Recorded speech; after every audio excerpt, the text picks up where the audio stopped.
kali ini. Monggo, siap. Untuk owner Bapak Lukman Hakim UMKM Kerupuk Tempe. Siap. Boleh, Pak, boleh.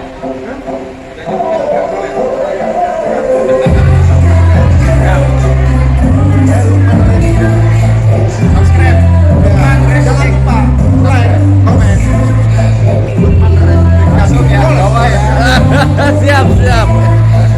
Masukan Gus, hati-hati ini saat ini ono korupsi modelannya. Iya mau Mas. Iya saiki iki ono carane yo kabeh UPD iki di PLT sehingga kebijakan itu langsung nang bupati. Iya kan? Engko lek ono kesalahan sering kali bupati ini cuci tangan. Yang dikorbankan kepala UPD-nya dan kebetulan kasus itu terjadi di Pak Jamil ya Gus. Iya. Ini yang jadi masalah. Dan ini kan bahaya. Nggih, bahaya luar biasa. Sekarang kan pertanyaan saya yang menggeliti nggih. Lho opo kok gak di definitif no wae? Kok sik kudu di PLT? Ini kan nggih. Sekarang ambil contoh saja nggih. Salah satu dinas yang besar di Jember. Itu kan dinas pendidikan. Dinas pendidikan ini saya PLT loh, Jak. Ya. Coba kita kalau pandengi nggih, anggaran yang untuk itu di dinas pendidikan itu berapa banyak? Lho ini kan lek terus kepala dinasnya gak definitif, kewenangannya terbatas, ya kan? Padahal di situ juga banyak sekali proyek. Enggak bisa optimal. Lah niki, Ya. lho gak bisa optimal ya. Iki kok sing transaksi langsung bupati ini, engko lek ono masalah, kepala UPD ini sing dijejek. Dan itu selalu terjadi, kan tidak ada contohnya. Kasus Anas, Mamane, iya kan? Ya. Dia kan posisinya pada saat itu di Disperindak, Dinas Pariwisata Disperindak, bukan PLT kan beliau kan. Lalu itu cuma tanda tangan sama ibu penjara.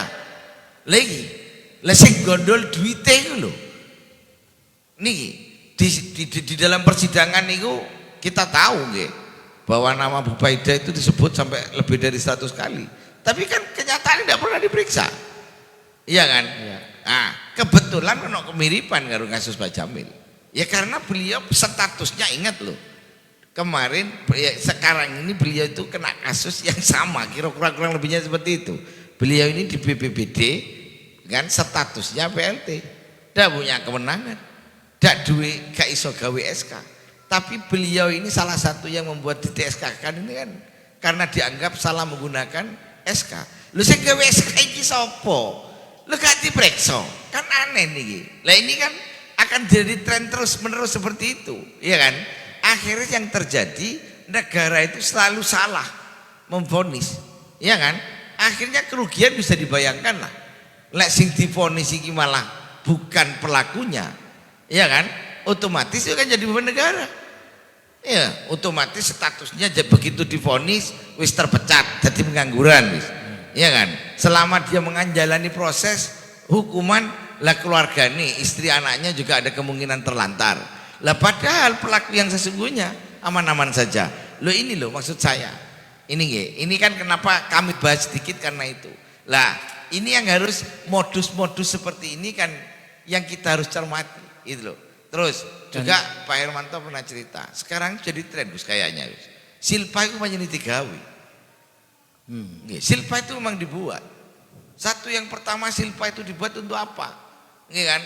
Satu yang pertama, nggih kan? Duwe iku lek digawe gak digawe iki ya. Jenengan kan temukan data pada masa Bu Faida dulu, uang Pemkap itu masuk di BRI 300 sekian miliar, lalu di bank ini sekian miliar. Lu kan enak Cak jadi nasabah prioritas Cak.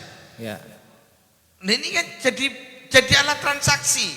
Lah bukti ini aneh Cak. Saya kebetulan juga diajak diskusi oleh direktur rumah sakit Jember Klinik. Jember Klinik itu dengan rumah sakit Kaliwates hampir di merger karena kesulitan keuangan. Padahal rumah sakitnya secara fisik lebih rame teko bina sehat. Lebih nasihati kok iso lho, tuku rumah sakit mana? Lah ini loh. Ini kan patut dicurigai. Faktanya beliau mengakuisisi rumah sakit Bu Faida ini di Malang. Bahkan sekarang katanya saya dengar di Tulungagung atau di Kediri, bahkan di Madura. Loh, terus dari mana orang perusahaan BUMN saja punya PTP Mekolab kok? Lah ini kan jadi pertanyaan besar. Itu loh. Nggih, terus umpamane silpa ini kan masih bisa ditarik lagi di tahun depannya. Dan itu nanti lepas dari kan iso dianggar sakarepe bupati programnya sendiri. Nah, ini sehingga menjadi modus baru. Nah, dan ini yang dirugikan tentu kita, rakyat masyarakat Jember. Ya akibatnya apa? Hari ini kan kita tahu anggaran kita itu setiap tahun setiap tahunnya kan turun dari 4,8 turun jadi 4,4. Saiki wis karek 4 triliun. Iku nggo tahun ngarep iso-iso karek 3,5. Iya kan? Maka itu akan terjadi terus. Loh, sing dirugina sapa? Ya kita-kita ini.